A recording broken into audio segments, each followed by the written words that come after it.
Bienvenidos al programa Encuentro con la Historia, la Antropología y la Arqueología de la Escuela de Historia. La defensa del territorio y la lucha por la conservación de los recursos naturales son problemáticas que se viven en diferentes países de Latinoamérica, donde las comunidades exigen al Estado la validación y recuperación de los derechos que han sido vulnerados. En este programa les presentamos el caso de Cajamarca, en Colombia, con la película El viaje del desengaño, que fue dirigida por Ernesto Ciurliza y producida por Angie Garzón y Andrés Bejarano.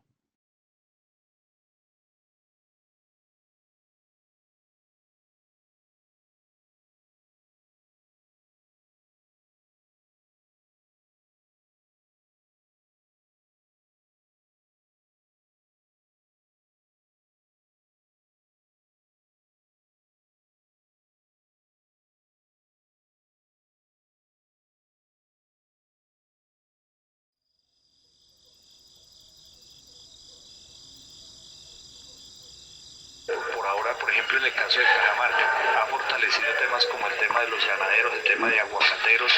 Hoy en día es uno de los proyectos ejemplo a nivel nacional, las exportaciones. Entonces, ¿qué sucede? Si se acaba la mina, estos proyectos quedan para el futuro del pueblo.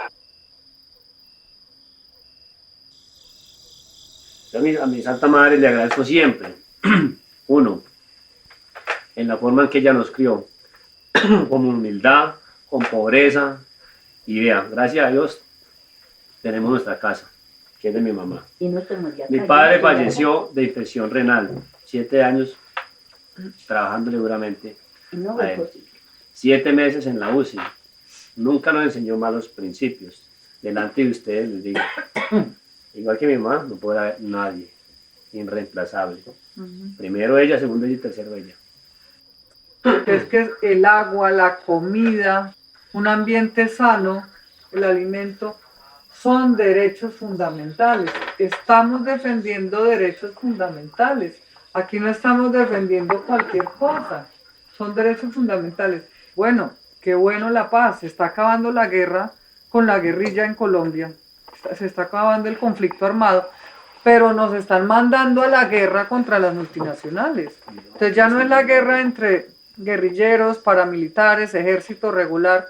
Ahora la guerra y la pelea es el pueblo contra las multinacionales. ¿Eso es paz? Eso no es paz. ¿Quién va a tener paz así? Profesora, yo no tengo estudio. Tengo tercero primaria, no lo terminé. Pero tengo conocimiento para poder enfrentarme a aquel enemigo que quiere hacer daño a un pueblo. En este momento siento que están haciendo daño al pueblo. Hombre, como dice mi mamá, hay que luchar hasta el final. Y hasta el final no iremos. Yo para atrás ya no. A trabajar y a trabajar. Hasta el final.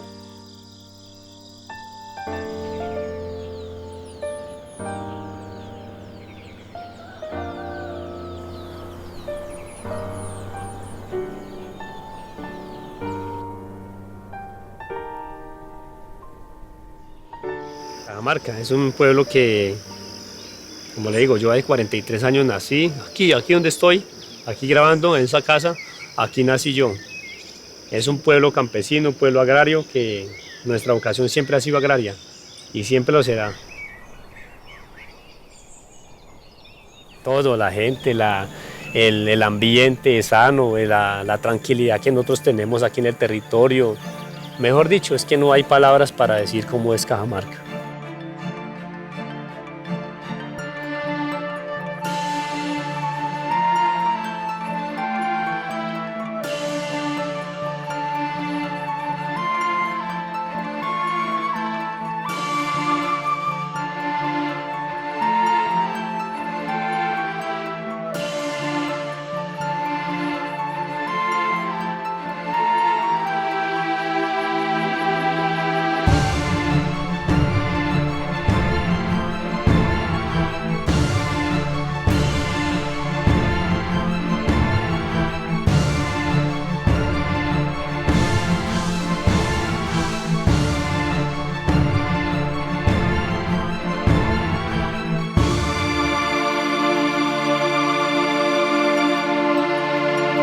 Padre nos ha enseñado una vocación que es trabajar la tierra, trabajar la agricultura. Mi padre pues nos enseñó desde la edad de 5 años a a trabajar como las tierras y a esa vocación, ese respeto hacia nosotros mismos en nuestro territorio, porque prácticamente eso vivimos.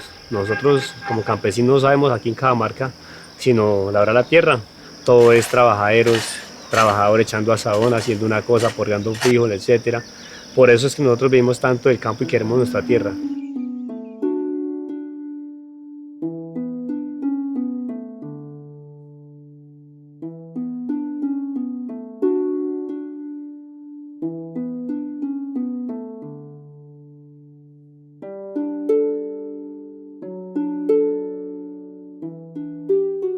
Nosotros pensamos que La Colosa en Cajamarca era solamente el sitio llamado La Colosa, ¿sí? ¿Qué pasó?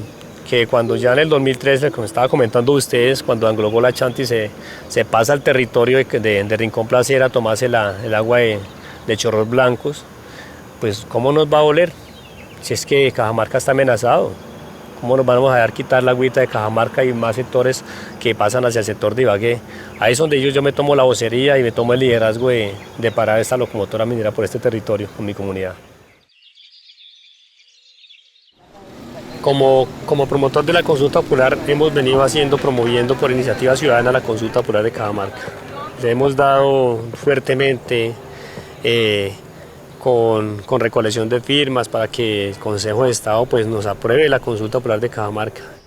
Nos han vulnerado nuestros derechos y asimismo nosotros seguiremos luchando sobre el tema de la consulta popular de Cajamarca. Si principiamos unos pocos, hoy en día que tenemos fuerza de conciencia, la gente cada día está sumando más, ¿por qué no seguir con la consulta?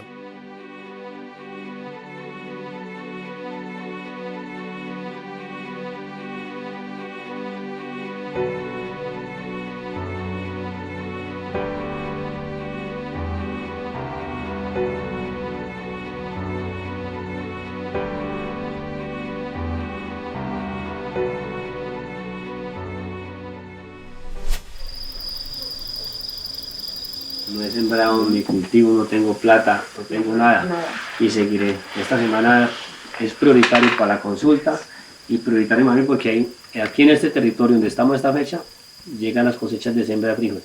Se me pasó la siembra de frijol. Dependiendo de que en 8 días se puede perder la cosecha. Se puede perder. Y yo no me importa irme a la consulta. Y voy a la pelea. Voy a dejarme autorizado eso. Pero ¿qué hay que hacer? Seguir. La pelea es peleando y yo ya no me voy a echar patas para nada. Porque después no vas a tener dónde sembrar los flores. Es que no voy a tener. Si algún día me recompensará de otra forma, me lo hará. Porque yo no me llamo plata, no me llamo comida, no me llamo aquí. Yo no me llamo construir plata. Si algún día Dios me la da, que me la dé. Bien ganada si la tengo. Lo que sucede en este momento en Colombia, y particularmente para hablar de nuestro proyecto en la región, es que le están vendiendo a la gente, le están transmitiendo a las comunidades temores infundados sobre minería que daña el medio ambiente, sobre minería que contamina, sobre minería que trae prostitución, sobre minería que trae desorden social, sobre minería que hace muchos daños ambientales devastadores y también muchos daños sociales devastadores. Y esa minería que están vendiéndole a la gente es la minería ilegal. Bueno, digamos que a nivel sociocultural y económico se ha visto que desde la llegada de Anglogó ha habido una afectación gravísima al modelo de vida cajamarcano. Cajamarca es la despensa agrícola del centro del país. Acá se producen infinidad de productos de clima templado y frío, tanto frutales como verduras. Toda esa producción, todos los ecosistemas se verían gravemente afectados por una actividad minera, porque esa actividad minera lo que hace es coger montañas, quitarle su capa vegetal, triturarlas, volverlas polvo para poder sacar el oro que se encuentra diseminado en unas densidades que uno diría, pero ¿por qué van a hacer eso? Cuando se habla de la agresividad de la minería y lo devastadora que es, pues están hablando de minería ilegal, minería no responsable. Nosotros somos minería responsable, que obviamente tiene unos impactos ambientales y sociales. Algunos campesinos nos han dicho, vea, la empresa de producir comida es la mejor empresa de todo el mundo, porque es que ellos dicen, la moda de andar vestidos va a pasar, la moda de andar calzados va a pasar, pero que la moda de comer 3 veces al día nunca va a pasar. O sea, el que diga que una actividad, cualquiera que sea, y más esta, no va a tener impacto social y no va a tener impacto ambiental, pues es un mentiroso. Claro que tiene impacto, como todo en este mundo. Usted no puede matar la gallina de los huevos de oro. Y aquí la gallina de los huevos de oro no es la colosa, es el potencial que tiene Colombia en la producción agroalimentaria. Es el potencial que tienen los ecosistemas. ¿Cómo es posible que Colombia tiene la mitad de los páramos del mundo y quieren hacer un proyecto minero en uno de ellos? ¿Cómo no vamos a entender la preocupación de un campesino en su finquita que le digan que es que aquí va a llegar un proyecto de minería de oro y si usted se va a quedar sin agua, aquí se va a arrasar con el medio ambiente, usted no va a poder seguir cultivando, se va a quedar sin vaca y sin nada? Pues el pobre campesino no tiene más sino que asustarse y oponerse, porque es un discurso muy fácil de menos de 1 minuto donde dicen la mina contamina, el agua vale más que el oro, y empiezan la disyuntiva de minería o agua, minería o agricultura, minería o medio ambiente. ¿Cuál desarrollo? ¿Cuál progreso? Aquí nos han vendido una idea de que Cajamarca tiene que ser como una ciudad.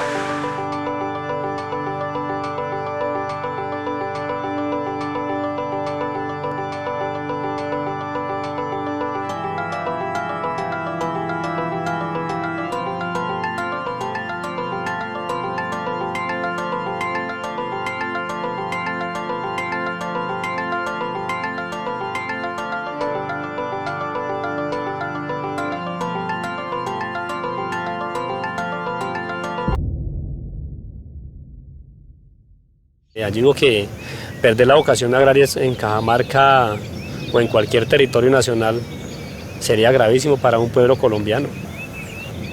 El pueblo colombiano nosotros somos la sostenibilidad, somos el motor para un pueblo colombiano, para una ciudad, donde nos sacrificamos los días y la noche, trabajamos todo el santo día, la noche descansamos. Nosotros como campesinos somos los guardianes de un territorio colombiano.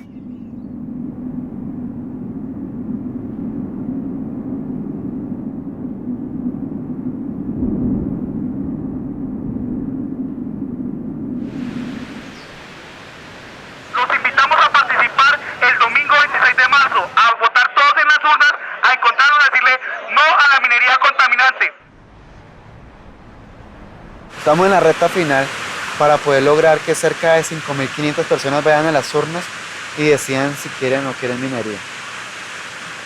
Nosotros estamos haciendo un esfuerzo titánico en el sentido de que la gente debe enterarse que el 26 de marzo debe haber consulta, pero la gente debe reflexionar que debe tomar una decisión frente a qué futuro le va a dejar a sus hijos. Y es que este proyecto minero cambiará la historia de Cajamarca, no para donde nosotros queremos. Los campesinos están en riesgo, los cajamarcunos están en riesgo.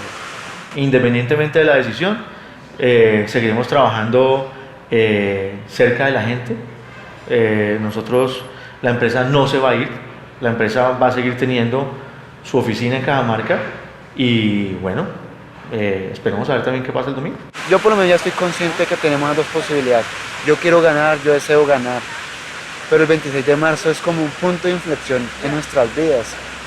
Puede cambiar infinidad de cosas, como también se pueden retroceder varias, pero lo que sí es claro es que no se va a perder la lucha ni se va a ganar completamente. Pero el 26 de marzo para mí personalmente es un momento que nunca voy a olvidar.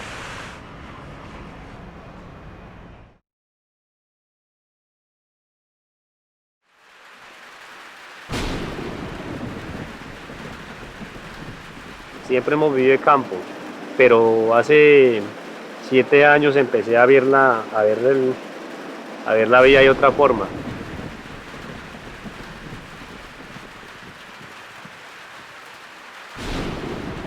Que mi padre, pues, tuve una enfermedad de infección renal, fue una prueba muy dura para nosotros poderla superar. Es algo que nunca fue superable porque, pues, Diosito quiso, pues, así que él se fuera. y es donde nosotros empezamos, personalmente yo empecé a tomar conciencia de decir, bueno, sí vale la pena todavía luchar por una familia, porque aún todavía que mi mamá que es una mujer que desprotegida, enferma, y yo tomé riendas. Le pedí tanto a mi Dios de que me cambiara mi vocación, mi forma de ser. Yo tomaba mucho trago anteriormente, o sea, amanecía, para mí era normal. Después de esos años que mi padre falleció, me siento orgulloso. ¿Por qué? Porque yo creo que yo le he pedido de súplicas a Diosito de rodillas que me cambie la forma de ser.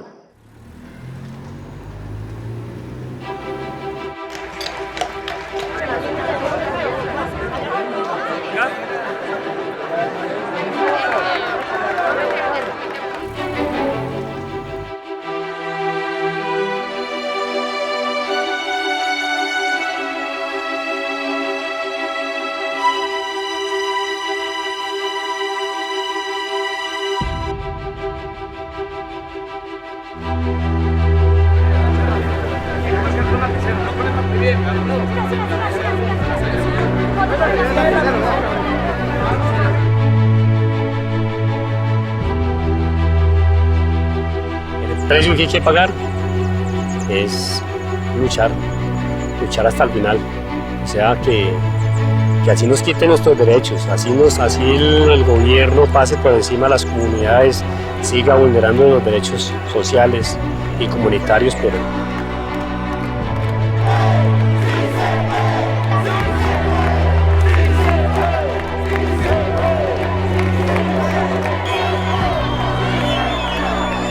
si nos toca que meternos a la colosa, no le metemos a la colosa.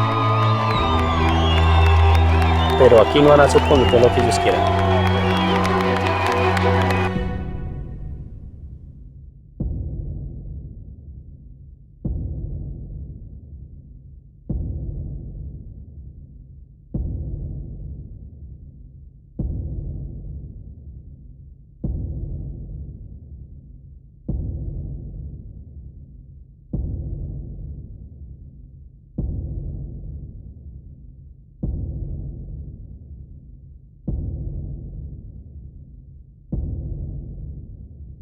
Y la votación es la siguiente. El umbral era de 5.432 votos.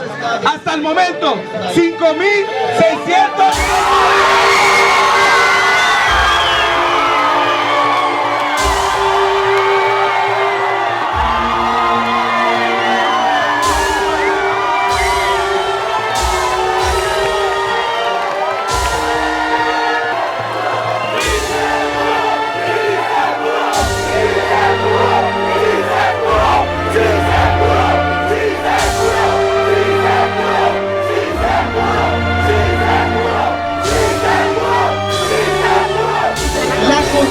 Popular nos ha unido. Hoy somos una Cajamarca.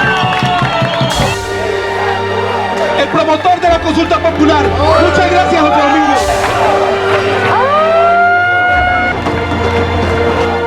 Somos unos campesinos con perrenque, con berraquera, que Cajamarca no se avance. Cajamarca hoy con Popular Norte.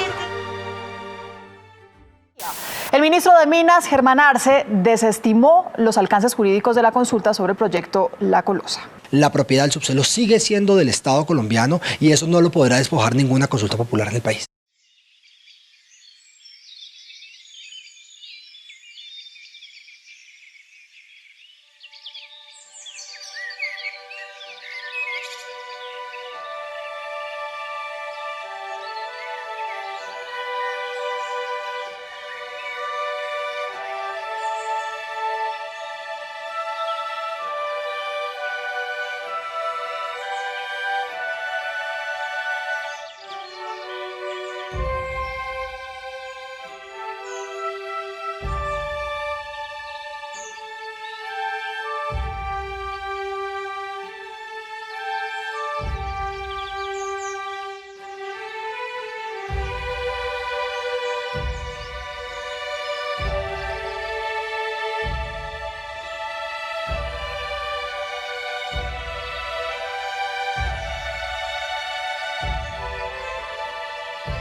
Yo digo una cosa, muchachos, que a mí me dan ganas de llorar.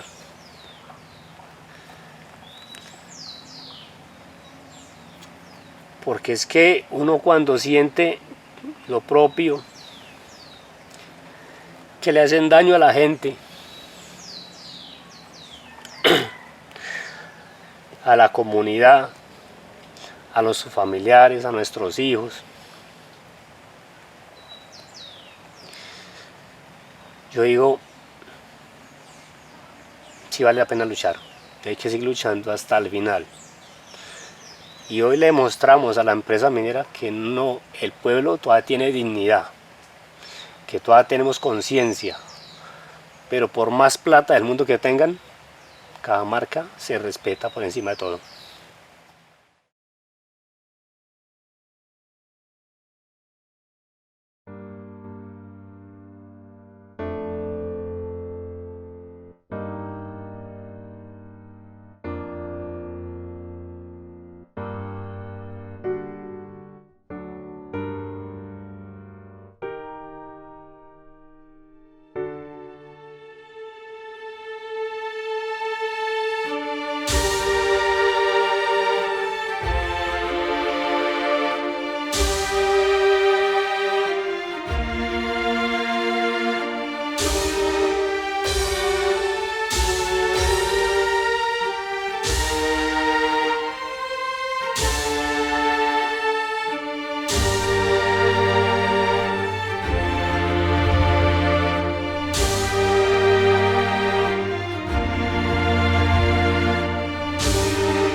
El doctor Edgar Varillas del Instituto de Investigaciones Históricas, Antropológicas y Arqueológicas de la Escuela de Historia será el encargado de moderar nuestro panel y es un gusto contar con la participación de Guadalupe García Prado. Ella es antropóloga y dirigente del Observatorio de Industrias Extractivas. Ha realizado investigaciones desde un enfoque multidisciplinario con el fin de respaldar a las comunidades locales frente al Estado y las corporaciones mineras. Sus principales preocupaciones son las relaciones que se dan entre la inversión global, las comunidades locales y el medio ambiente. Y además, con el fin de democratizar la información y el conocimiento, ella se ha esforzado por abordar el extractivismo desde una postura ético-política, con un aprendizaje y una reflexión permanente. Nuestro siguiente panelista invitado es Óscar Conde Morales. Él es maestro de educación primaria y además ha realizado estudios sobre historia ecológica de América Latina y economía ecológica, avalados por entidades como el Instituto de Estudios Ecologistas para el Tercer Mundo, el colectivo Madre Selva y la Facultad Latinoamericana de Ciencias Sociales, Flaxo, Guatemala. Óscar Conde además es popular en Guatemala por haber sido integrante de la reconocida banda musical Alush Nahual, donde fue músico, intérprete y compositor desde 1982 hasta el año 2018. ¿Qué tal, amigas y amigos? Estamos en un nuevo programa de Encuentro con la Historia, la Antropología y la Arqueología de la Escuela de Historia de la Universidad de San Carlos de Guatemala. En esta oportunidad tenemos un tema que es de importancia para la ciudadanía guatemalteca cómo es la actividad extractiva y los impactos que tienen para los territorios de las distintas poblaciones que se ven sometidas a procesos de tal naturaleza. Tenemos a dos invitados.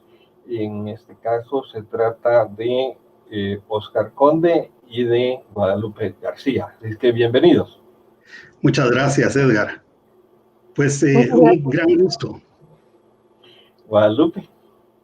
Igualmente para mí, gracias por la invitación. Creo que siempre es importante aprovechar los espacios para hablar de estos temas. Sí, igualmente de parte del colectivo Madre Selva les traigo un gran saludo. Para nosotros ha sido importantísimo tratar el tema de minería y las consultas comunitarias en los territorios de los pueblos. Bueno, hemos visto una película colombiana y se preguntarán, bueno, ¿y por qué no películas guatemaltecas sobre el tema? Que por supuesto que las hay. Sin embargo, quisimos traer esta película que tiene una factura muy buena para presentar que es un problema que no es simplemente guatemalteco, sino es un problema que están sufriendo los países del tercer mundo, y en América Latina pues esto es muy impactante. Y este ejemplo de Colombia nos demuestra muchísimas cosas: la participación de la minera, la participación de los campesinos, su organización, hasta llegar a la consulta popular autorizada por el Estado y después sus consecuencias. Así es que comencemos con una pregunta de carácter general. ¿Por qué la gente tiene derecho a defender su territorio de cualquier proyecto que pueda llegar a cambiar la situación en que viven estos territorios? Entonces, es una pregunta. Si quieres, comencemos con Guadalupe, ¿sí? Ok. Bueno, pues mucho gusto acá, ya como habían dicho, es un honor para mí estar en este espacio y pues comentar esta película. Creo que es importante como ver que estas realidades del extractivismo afectan en muchos territorios y sobre todo las vidas de las personas que trabajan la tierra están pues en riesgo en estos momentos por la constante presión del extractivismo y las prácticas que utilizan para pues básicamente imponer, ¿verdad?, esta agenda global de extracción sobre los territorios que pues antes tenían otras configuraciones, configuraciones culturales en ese sentido, pero también otras configuraciones de sus usos y las relaciones que las personas tienen en el territorio mismo, ¿verdad? Entonces, yo creo en este sentido que el territorio, como decía, está básicamente interconectado, ¿verdad? No solamente es un sistema ecológico, sino de ese sistema ecológico pues dependen muchas otras cosas, como los medios de vida de las comunidades, en este caso pues la agricultura. Creo yo que es uno de los ejemplos que la película nos muestra de cómo al final, digamos, estas personas que han trabajado la tierra por muchas generaciones, pues ven este derecho, esta forma de vivir afectada, ¿verdad? Y muchas veces creo que al final, cuando se pone, digamos, en cuestión, digamos, en riesgo el territorio, es algo que pues afecta, que esa degradación ambiental que se hace a través del extractivismo, afecta al final la degradación también de muchos derechos, y entre ellos, pues, el derecho al territorio, el derecho a decidir sobre el territorio, el derecho también al agua, por ejemplo, a la salud. Creo que es algo que ahorita está bastante relevante en nuestro contexto global. Entonces, creo que acá, tanto en Colombia como en Guatemala, vivimos realidades muy, muy cercanas, y que las comunidades están definitivamente en una lucha constante por resistir la extracción y por defender los territorios, que no solamente defienden por sus medios de vida, sino también por la misma existencia del territorio. Entonces, pues yo ahí lo dejaría, no sé si quiere entrar Oscar ahí también a comentar. Claro que sí, Guadalupe. Sí, me uno a lo que tú dices, por supuesto. El territorio incluye todo lo que tú has dicho, los medios de vida de las personas, su propia cultura ancestral, que en este caso de Cajamarca, pues lo que miramos en la película es un pueblo mestizo, ¿verdad? Que tiene un desarrollo local que ha hecho de que ellos tengan sus propias formas de sobrevivir ante este medio local. Es una región muy rica en biodiversidad y agua, y ahí es donde entra en conflicto el territorio con las ambiciones de extraer el oro en esta región. Y yo miré en el documental cómo la gente ya se ve afectada cuando le mencionan la cantidad de agua que van a usar para extraer en la Colosa, que es una montaña, ¿verdad? Una montaña que obviamente en los países latinoamericanos las montañas tienen que ver mucho con el territorio porque son las zonas de recarga hídrica. Y la gente a veces no lo sabe. Se los digo, nosotros como colectivo Madreselva, la gente se ha acercado por la preocupación de, bueno, ¿y este proyecto qué viene a hacer? Cuando se enteran de la cantidad de recursos que van a utilizar, entonces viene la alarma y se dan cuenta que están en peligro sus bienes naturales. Y eso es lo que se mira reflejado en esta película, cómo gente campesina que se dedica a la agricultura se ve preocupada porque dice van a romper con el tejido social, la relación que tenemos con nuestro territorio, nuestra naturaleza, y entonces hay una reacción realmente masiva. Yo diría que eso es valioso de la película, muestra cómo la gente reacciona en defensa de esos bienes naturales y de su forma de vida y de su cultura. Inclusive la película llega a mostrar también el conflicto que existe entre esos pequeños pueblos que se van volviendo ya centros urbanos y que el desarrollo que les pintan es de que se deben de volver ciudad. Y entonces la misma población dice, no, nosotros no queremos ser una ciudad, queremos seguir siendo un pueblo que sobreviva con todo su encanto. Eso se nota en este documental. A mí me gustó ver esa reacción colectiva, ¿verdad? Que es lo que apreciamos nosotros de este movimiento por la defensa del territorio, que son reacciones realmente de la gente, ¿verdad? La gente la que defiende realmente, no son las autoridades, no son los alcaldes, a veces se suman los alcaldes o algunos otros funcionarios públicos, pero en este caso es un movimiento realmente popular, ¿verdad? Y yo ahí lo dejaría para que sigamos conversando. La película también le da la palabra al empresario y él dice, mire, cualquier proyecto que se haga en cualquier lugar va a tener impacto. Pero aquí están diciendo mentiras, que la minería va a venir a causar prostitución, desintegración social, etcétera, ¿no? Es decir, pero realmente, ¿cuál es el impacto del extractivismo sobre el territorio ya en términos generales? ¿Quieres? Vamos con Guadalupe.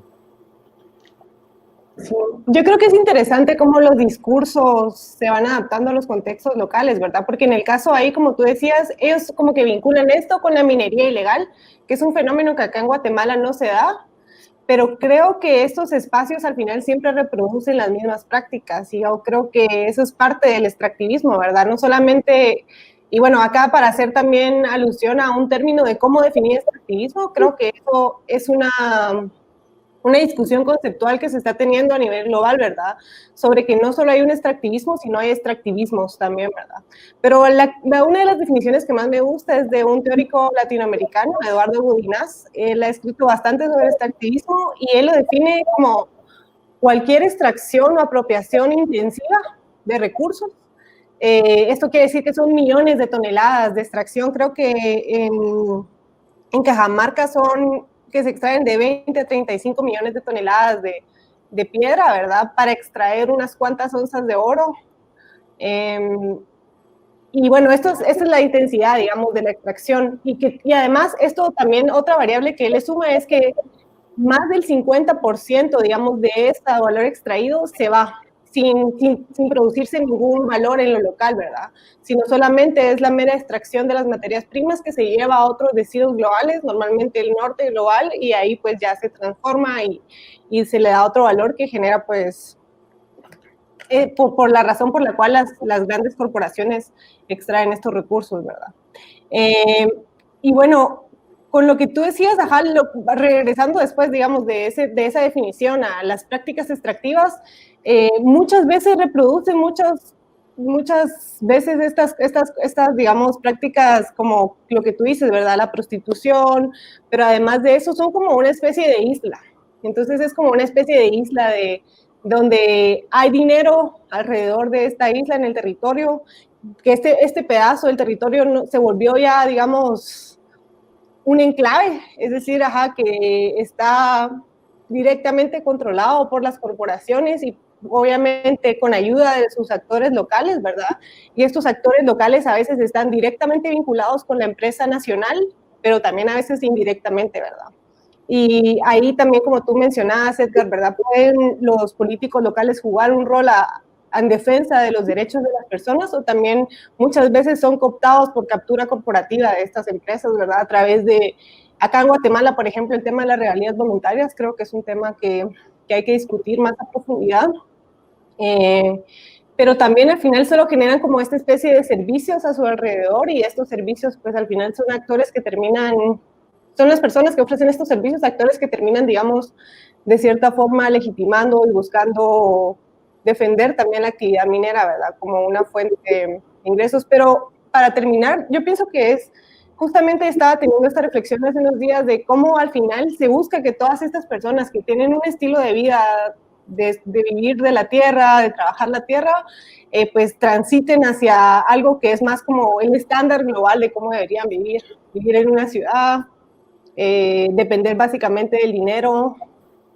Y yo creo que ahí se le quita valor a muchas otras prácticas culturales, locales, campesinas, que pues al final también incluso la misma relación que las personas tienen con la naturaleza, ¿verdad?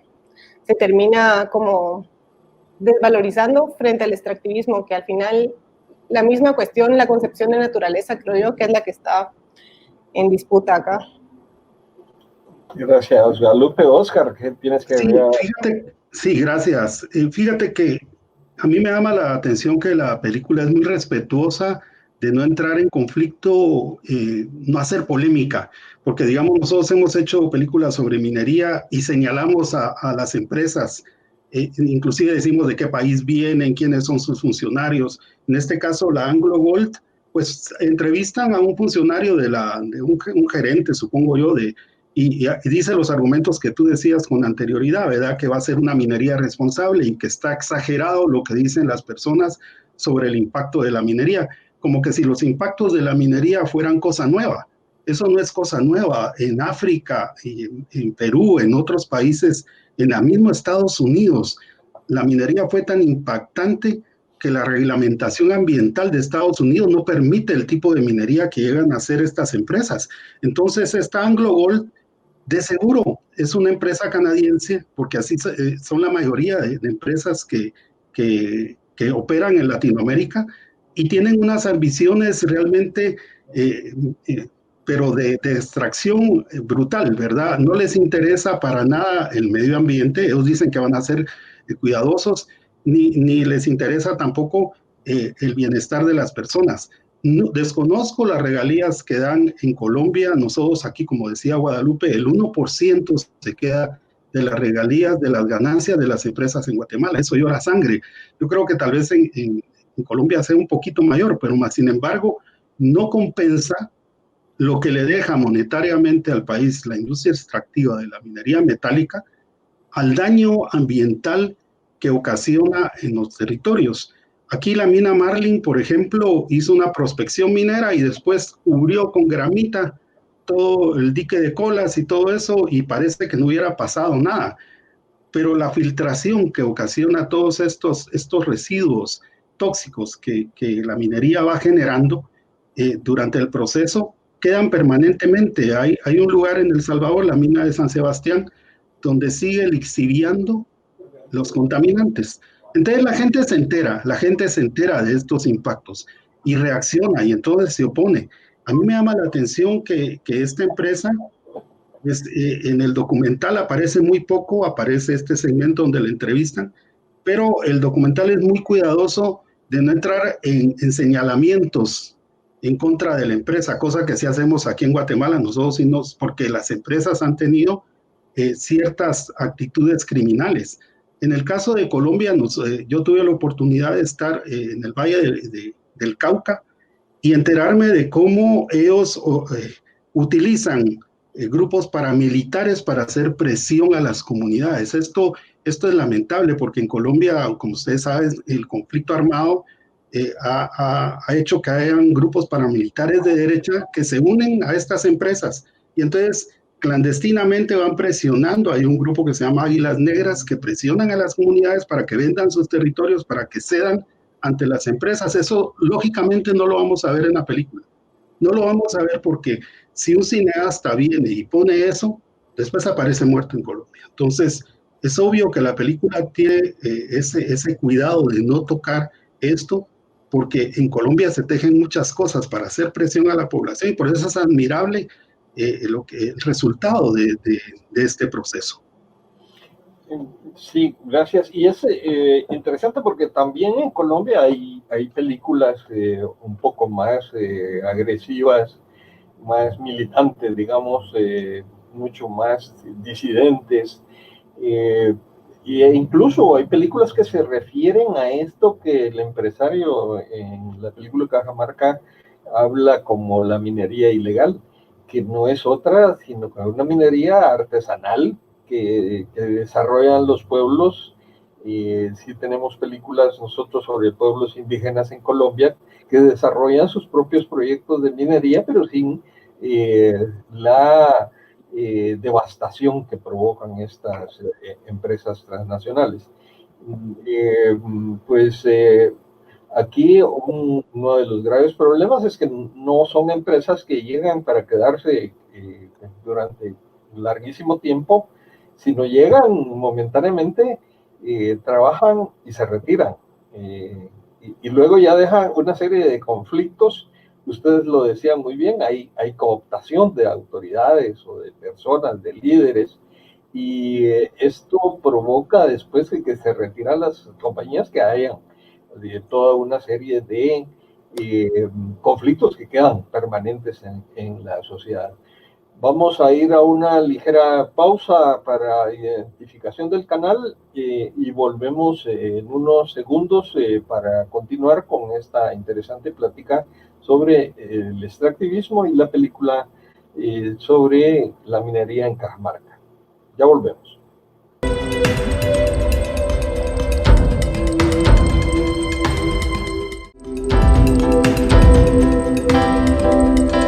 Bueno, amigas y amigas, ya estamos de vuelta platicando con Oscar Conde y con Guadalupe García. Estamos hablando sobre la película del extractivismo en Cajamarca, en Colombia, como un ejemplo de lo que sucede en América Latina.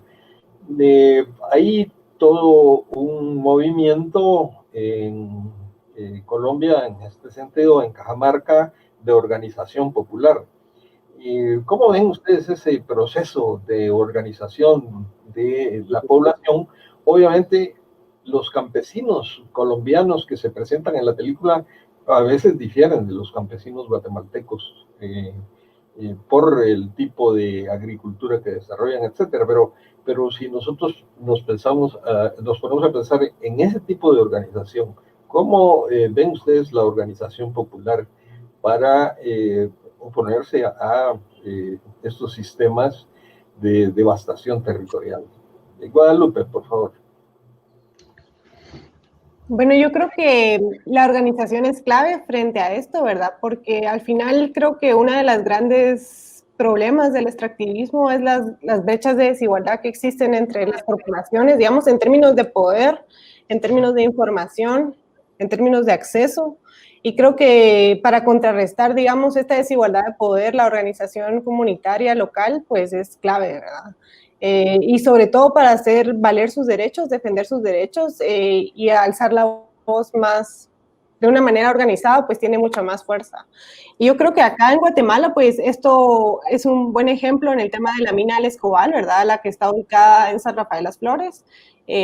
Antes era de esta empresa Tahoe Resources, ahora es de Pan American Silver, que son dos empresas canadienses.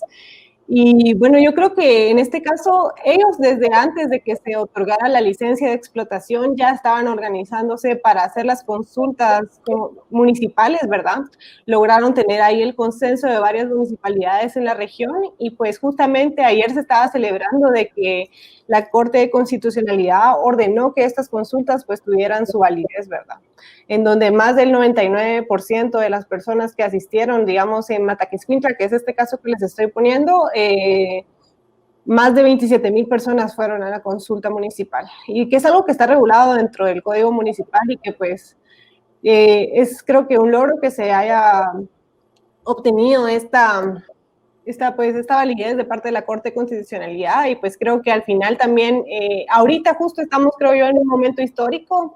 Las 3 grandes licencias de explotación minera que se dieron, pues están en proceso, están suspendidas debido a que pues justamente se violentó el derecho a consulta, y creo que este precedente jurídico es importante para Guatemala porque es un punto de quiebre entre cómo se otorgaron esas licencias y también la presión que existe sobre el territorio, porque hay más de 600 solicitudes actualmente vigentes en el Ministerio de Energía y Minas, y que creo que ahorita la presión extractiva está sobre todo en el oriente de Guatemala, y que la organización de las comunidades ahí, que en este caso es del pueblo Xinca, pero también está el pueblo Chortí en esa parte, en esa región, pues tienen que tener presente que hay derecho de consulta municipal, pero también el derecho de consulta regulado por el convenio 169 de la OIT, y que ambos pues tienen su importancia tanto a nivel local como a nivel regional. Gracias, Guadalupe. Oscar, ¿podrías agregar?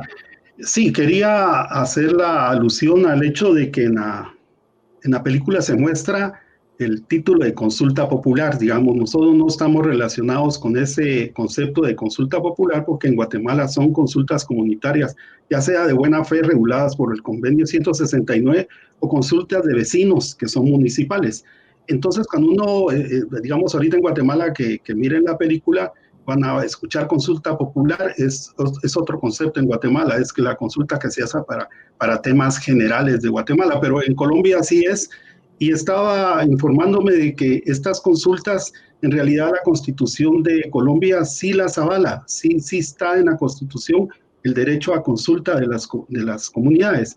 Lo que pasa es que no se había ejercido, y Cajamarca es el ejemplo que detonó el hecho de que en Colombia se hicieran una serie de consultas relacionadas con el extractivismo. Pero es significativo que esta película nos muestra la primera consulta y cómo el gobierno con sus instituciones, en este caso el Consejo de Estado, no autorizó esta consulta. Esta consulta, el proceso fue largo porque la mina fue hace 10 años que comenzó a hacer prospección en el gobierno de Uribe, nada menos, un gobierno de derecha que apoya totalmente al empresariado, ¿verdad? Y que para nada quería que se hicieran consultas este expresidente, ¿verdad? Ahora preso en Colombia. Esto es muy significativo, este proceso de consulta, porque fue un proceso realmente popular, realmente de la gente. La gente recaudó sus 5,500 firmas para que fuera válida la convocatoria a la consulta, y luego hubo un montón de artimañas de parte del gobierno y de la empresa para impedir que la consulta llevara a término. Afortunadamente la consulta se pudo realizar y el 97% de las personas de esta comunidad de Cajamarca rechazaron la minería, ¿verdad? Lo cual es muy significativo. Solo 76 votos fueron hacia la empresa y los votos en contra fueron 5,600 votos. Esto es muy significativo. Igual es en Guatemala lo que mencionaba Guadalupe, Mataquescuintla, y en Guatemala se han hecho 85 procesos de consultas, ya sea de buena fe o municipales. Quiero poner un ejemplo como el de Choarrancho, donde la consulta fue municipal, y como fue municipal, cada alcalde que entra debe respetar la consulta, el resultado de la consulta, que rechaza un proyecto hidroeléctrico en su comunidad. Esto la hace vinculante. ¿Cómo se hace vinculante realmente un proceso de consulta? Porque la población exige que ese veredicto que se da en base a la consulta sea efectivo. Entonces, en este caso de Cajamarca, Afortunadamente después la empresa se retiró por la presión popular, miraron de que no era viable hacerlo, no se retiraron porque la Corte de Constitucionalidad o algún ente en Colombia les dijera, miren, violaron un derecho acá en esta población, sino por la presión popular. Eso me llama la atención porque en Guatemala, por lo que dice Guadalupe ahorita en Mataquescuintla, la Corte está validando una vez más el hecho de que los resultados de la consulta deben de ser respetados. Esto está creando un precedente en Guatemala muy valioso y que nos va a servir para otras luchas contra la industria extractiva. Gracias, Oscar. Sí, bueno, han mencionado ustedes conceptos muy valiosos. Me llama la atención esta cuestión de lo vinculante, porque en Colombia, y ahí aparece en la película una papeleta en donde se hace constar que es una cuestión garantizada por el Estado. Sin embargo, el mismo Estado no reconoció el resultado de la consulta y más bien no lo reconoció. Más bien trató ahí de distraer la atención, pero la fuerza popular hizo que la compañía se retirara. En cuanto a lo vinculante, aquí en Guatemala, ¿qué tan poder, aparte de la fuerza popular, tiene ese poder vinculante en la legalidad? Guadalupe. Yo creo que es complejo, la verdad, no es tan sencillo, ¿verdad? Creo que en términos jurídicos que se reconozca esto es un paso importante, pero tampoco, como tú dices, no es lo único que haría que una compañía minera pues se retirara de su operación, ¿verdad? Tampoco, ahorita creo que estamos por verlo, realmente es incierto para mí todavía cuál será el desenlace de este momento histórico en el que estamos, ¿verdad?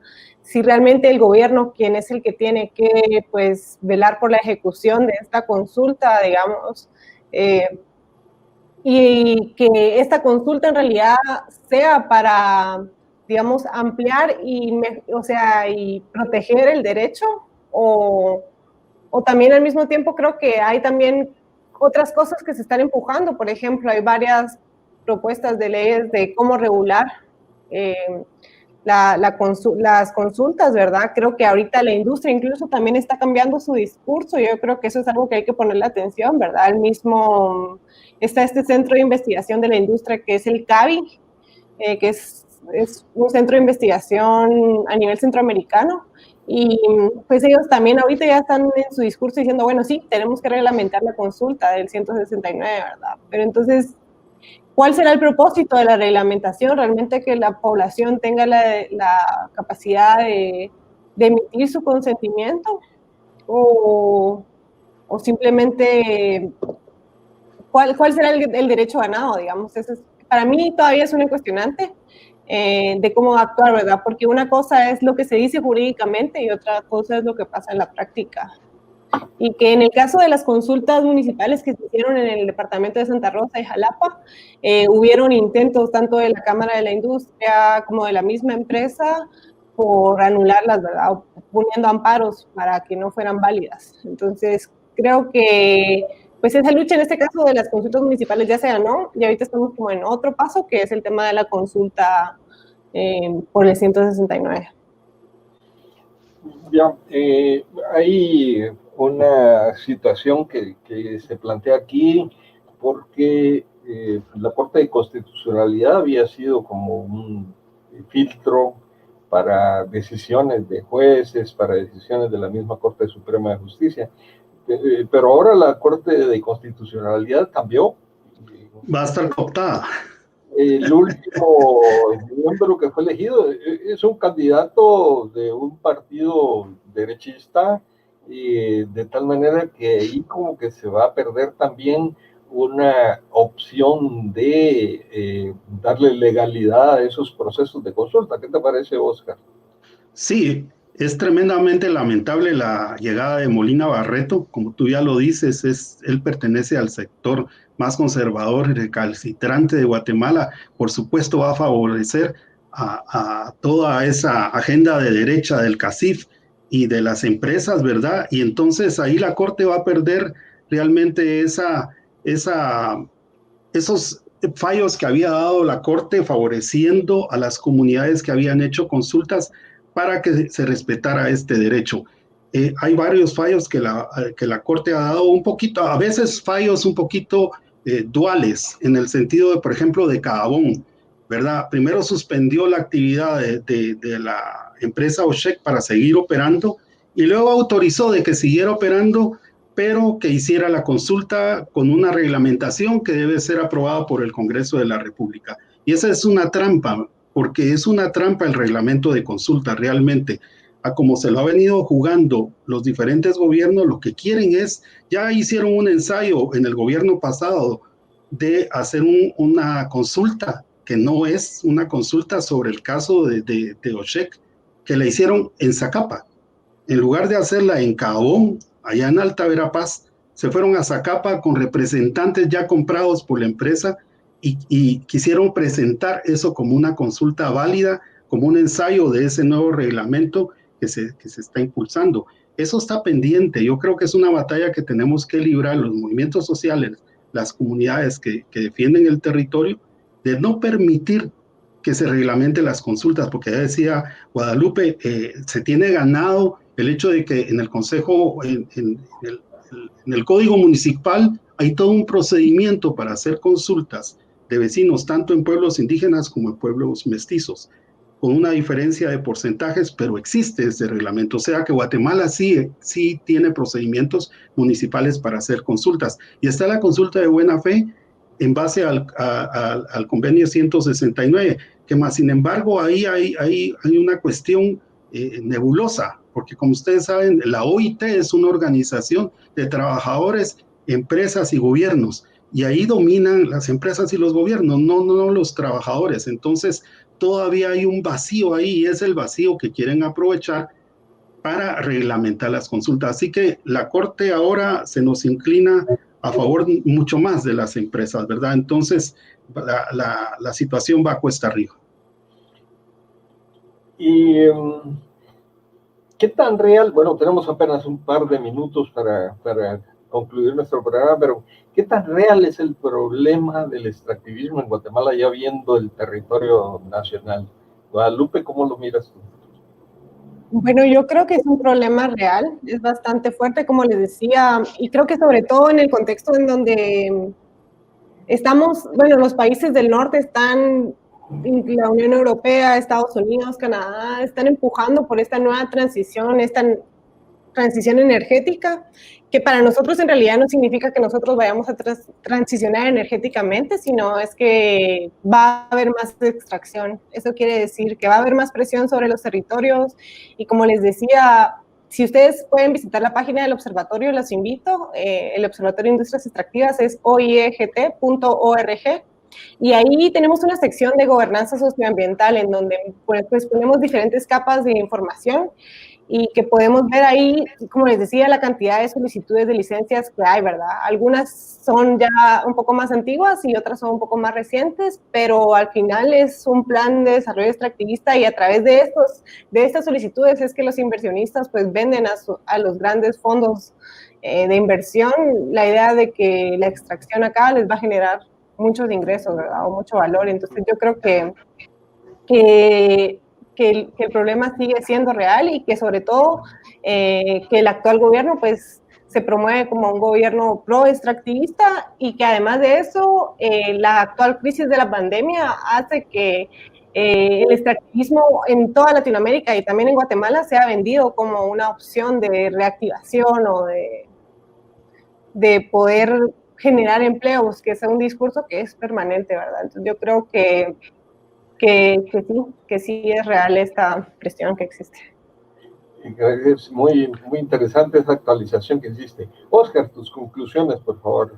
Sí, el modelo es extractivista, no hay para dónde. Guatemala vive bajo ese modelo, hay presiones internacionales para que se desarrolle mucho más la intervención de empresas transnacionales. Obviamente el país está dominado por el sector empresarial más recalcitrante como es el CACIF y su agenda es extractivista. Esa agenda no ha cambiado para nada. Lo que tenemos que fortalecer son los movimientos de defensa del territorio, porque cada vez es más cuesta arriba. El modelo no está cambiando para nada, no nos favorece.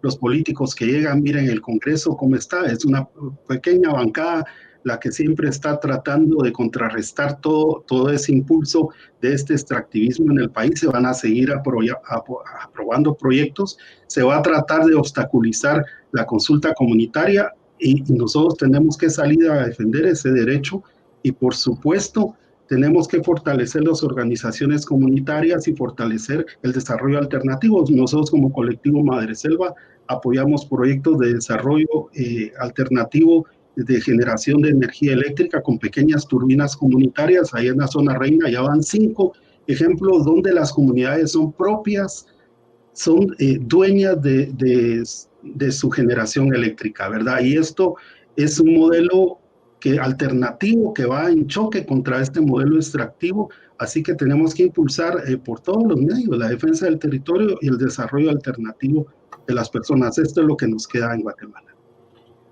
Pues muchas gracias a Guadalupe García y a Oscar Conde, porque nos ayudan a explicarnos un poco más ampliamente la labor que hacen los cineastas, en este caso, para presentar problemas sociales y para darle voz a la gente que generalmente no tiene formas de comunicarse.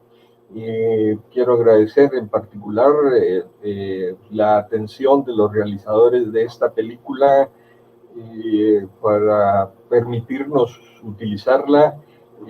Gracias a la mediación de Pablo Bejarano allá en Colombia, que nos hizo el contacto para que pudiéramos utilizar esta película. Así es que al agradecerles a Oscar Conde y a Guadalupe García su participación, también agradecemos a nuestra audiencia que nos sigue en este programa de encuentro con la historia, la antropología y la arqueología.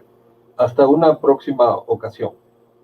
La minería ha generado conflictos con las comunidades en diferentes latitudes, y Guatemala no es ajena a esta realidad, como lo podemos observar en diferentes partes del país, donde las comunidades que se ven amenazadas exigen al Estado el respeto y recuperación de sus derechos, que son amenazados por las agendas de las multinacionales.